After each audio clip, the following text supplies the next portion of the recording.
I've been married for about 20 years now. My wife and I are in her late mid-40s.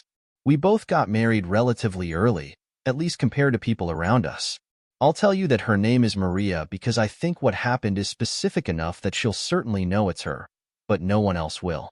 I don't care too much if she stumbles across this post, but I know that's virtually impossible, since she barely understands what Reddit is.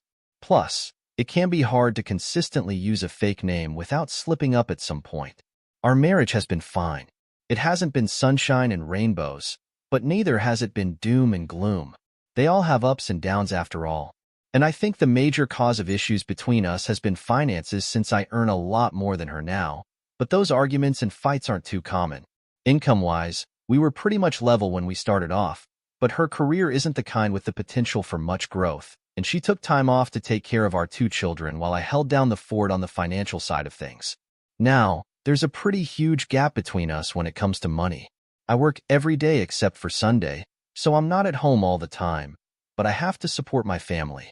I do have extra days off every so often, and always make sure to use those as well as I can, towards spending time with the kids. Naturally, being out of the house so often means that I can't keep tabs on every single thing that happens when I'm out at home, but I've tried to operate on trust in detecting suspicious behavior. There's been nothing out of place from what I can actually see. So why worry myself needlessly? Well, I finally saw something that raised my suspicion some days ago. As stupid as it sounds, I took a break from work to get something that I forgot at home, and I found an open can of tuna on the kitchen counter. What you need to know is that my wife hates tuna. She always has, and my children weren't at home since they were staying at an uncle's place for their summer vacation. There were some other things too, which made it clear that someone was putting together a sandwich. Again, though, my wife hates, and I'm emphasizing hates, tuna. There was no one else in the house that could have been eating it because it certainly wasn't me. My wife's suspicion was she was cheating. I don't know why that was the first place my head went, but it was. She should have been home at the time, but I looked throughout the whole house and I couldn't find her. It seemed like she had to rush out or something, but I couldn't imagine what might have led to that. I considered calling her right away, but I decided that it was better that she not know that I even came back home. That would help me figure out what was going on a lot better. After all, it could simply be that a friend came over and needed something to eat. But if it wasn't, my reasoning was that I would rather not give her a chance to clean up her tracks. So I headed back to work and tried to focus on what I was supposed to be doing. Though unsurprisingly, I was a bit preoccupied by thoughts of her potentially being a cheater. When I got back home that evening, she was back around. So I asked her how her day was and whether anything notable happened. But she replied, saying that it was the usual boring day at home. She only said that she went shopping for a few groceries in the morning and spent the rest of the day at home. Of course, that didn't align with what I saw when I came back home in the afternoon. She clearly wasn't at home. And to make sure she wasn't just misremembering, she claimed that she got back home before noon. So she was clearly lying. And there was certainly no explanation for the tuna. Again, we have been married for 2 decades, so I know for a fact that this wasn't about her deciding to give tuna another try. When I say she hates it, she really can't tolerate it at all. At this point, it was very clear that someone was in the house that she either deemed insignificant enough not to mention, or she had someone in the house that she considered too scandalous to mention. Whoever it was clearly had a hankering for a tuna sandwich or something similar. And either they made it themselves or she made it for them. That part didn't matter, but I needed to figure out who had come around and why she felt the need to hide that person's presence in her house from me. Honestly, I wanted to be more direct. Like ask, did anyone come around? But I didn't want her to have the slightest suspicion, since at that point, I knew I was going to have to do more digging. I knew I was going to go through her phone at the very first chance that I got. That chance conveniently came around when she was sleeping, and I wasn't patient enough to wait for a time when I'd have less of a risk of being caught. As she woke up and saw me looking through her phone, I confront her right away. It wasn't such a dilemma for me, so I grabbed her phone off her nightstand and I started to go through her messages. I didn't see anything of note there and I scrolled as far down as I could. I assumed that there would have been a message from someone that very day or the previous phone, or at least a phone call, because the person must have communicated that they were around in some kind of way. They led me to go through her call logs, and that's when I saw a call earlier that day from a number that wasn't saved.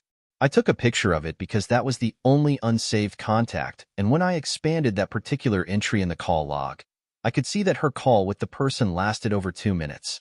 So it wasn't a wrong number or a scam call or someone trying to sell something. After that, I went to Truecaller. If you know the app, enter the number and it popped up as Dr. Rosen.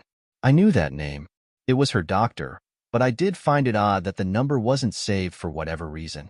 After all, I know that she speaks to him here and there. For some reason, I decided to check her Facebook Messenger too because I had nothing conclusive and I needed closure. All I had at that point were more questions. Fortunately for me, right at the top I saw Andrew Rosen as the last person that she had chatted with. That was when all the alarms in my head started to blare, especially as the preview of the last message sent said, "Love you too." I could feel my head spinning at that point, and part of me wanted to save myself from the trouble that would ensue from opening that conversation, but I still did. Earlier that day, he asked if he could come around. She told him he could, that I had left for work already. He replied with a heart emoji and a smile emoji. Then several minutes later, his next message was just around the corner. After that, there was nothing until 2 hours later when he said, "Sorry I had to leave so abruptly, the cons of being a doctor." She told him she missed him, and they'd find a place to meet up during the weekend. At that point, I somehow still had the presence of mind to grab my phone, record her screen, and slowly scroll through the chat logs. I needed to make sure I had evidence of everything before it could potentially be deleted if I confronted her. It all started to make sense too. My wife was clearly cheating on me with her doctor. He'd come around for them to sleep together, and at some point while trying to make a sandwich or something, he had to rush back to the hospital. Maybe she had walked him to his car in the parking lot. Maybe she had followed him to the hospital. Or maybe only then did she go to buy groceries since I couldn't recall seeing any shopping bags or anything by the time I came back, and she should have been back from shopping at that point. I knew I couldn't get all the answers until I confronted her, but I had the answer that I wanted most. Here's the weird thing. I was feeling a very complex pair of emotions in that moment. I had spent 20 years with this woman, and it only took me that long to find out she was a cheater. Maybe this was her first time. Maybe she was on her 10th of her partner. I couldn't know. It didn't matter though. I felt the urge to hurt her intensely. I wanted to throw things at her, hit her. I wanted her to feel pain.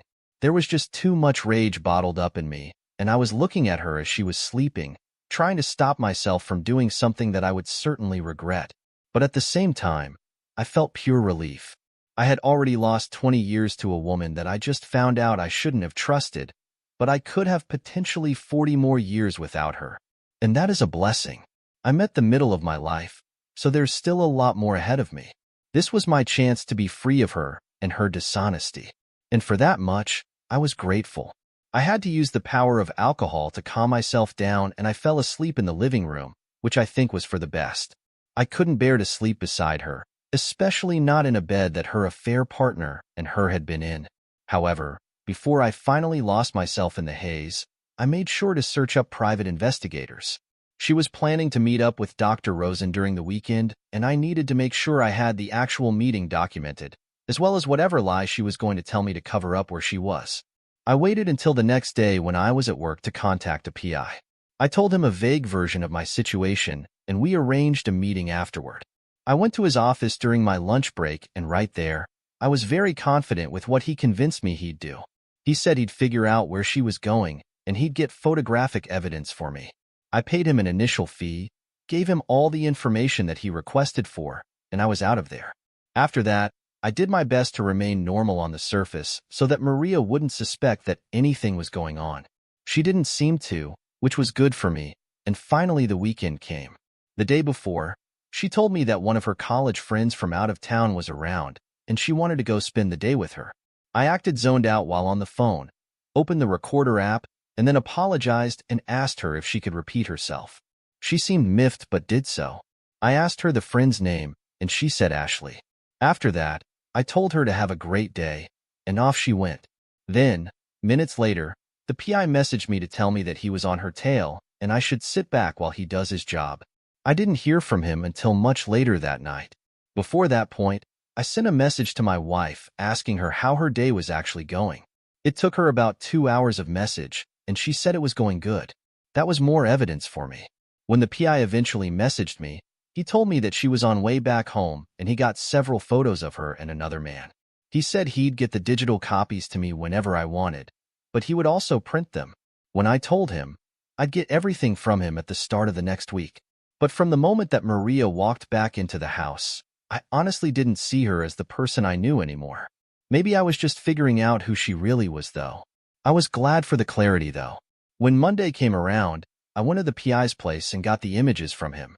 There, I clearly saw her and Dr. Rosa near the entrance of a hotel, hand in hand, walking in. The PI must have had another camera with him because he also had a video of the same sequence of photos. He was thorough. The pictures also had the timestamps on them. And not only could I see when they went in earlier in the day, I also was able to see the timestamps when they walked out, stopped in front of my wife's car, and kissed passionately. It was dark by this point, so the photos were a lot better than the video at this point. In total, she spent 7 hours with him in the hotel. I was disgusted. Now, this is where this ends for now. It's super obvious that I'm kicking her butt to the curb, but I want to make sure I hit her everywhere that it can hurt.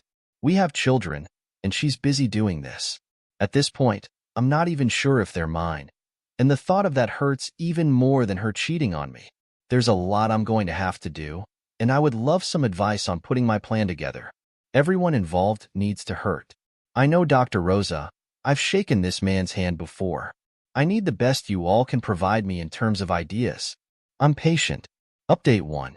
Thank you for absolutely everyone who contributed to my last post. I know it's been quite some time, but a quick refresher is that I came to talk about finding out that my wife was cheating on me with her doctor, and I found this out because I found an open can of tuna despite the fact she absolutely hates it. What a weird way to find out someone is cheating on you. But it seems I'm going to have to buy stock in Sun-Kissed at this point for saving me from a cheating slut. I'm very happy with how things have turned out for me. Now, I managed to get a divorce lawyer pretty quickly, but I didn't start anything too quickly. The first concern of mine was to make sure that my children were my own. As soon as they got back from their little vacation at their uncle's place, I took them straight to a lab where I got a paternity test done. Spoiler alert, both of them were very thankfully mine, which felt like a massive weight was lifted straight off my chest. I can't express how relieved I was of that.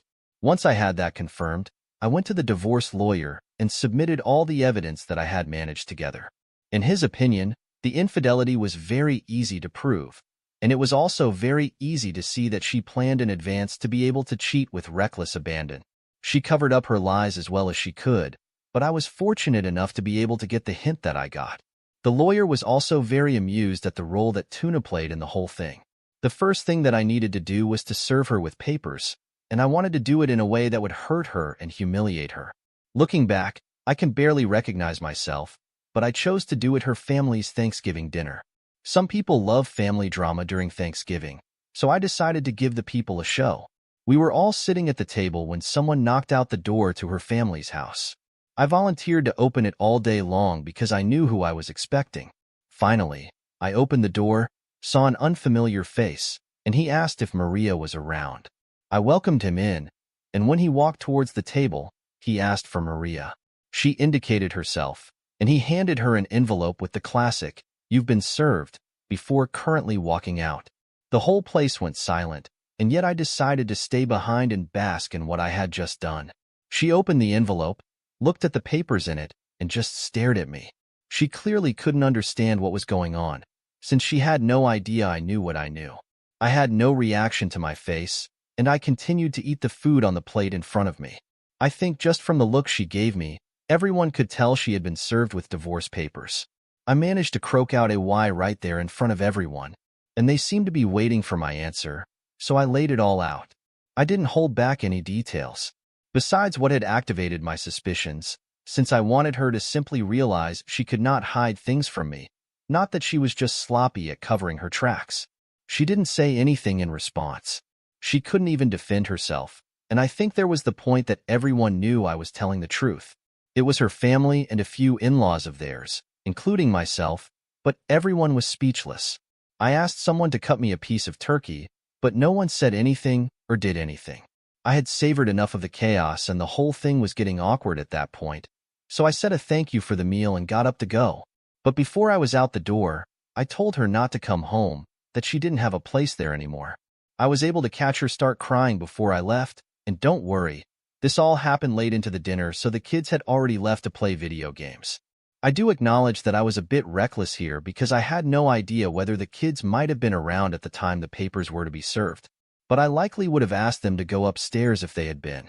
I called the kids down and we went home. I told them their mom was going to stay over to help them clean up. The oldest one is 10, so they didn't ask too many questions. The next thing that I did, with the help of the PI, was to get Dr. Rosen reported. This man slept with my wife, who happened to be a patient of his, and I didn't need a professional to tell me that was unethical. The medical board eventually agreed, and so did his hospital. He lost his job there, and his license was suspended for 5 years, which tickled me quite pleasantly. After that, it was time for me to approach the divorce.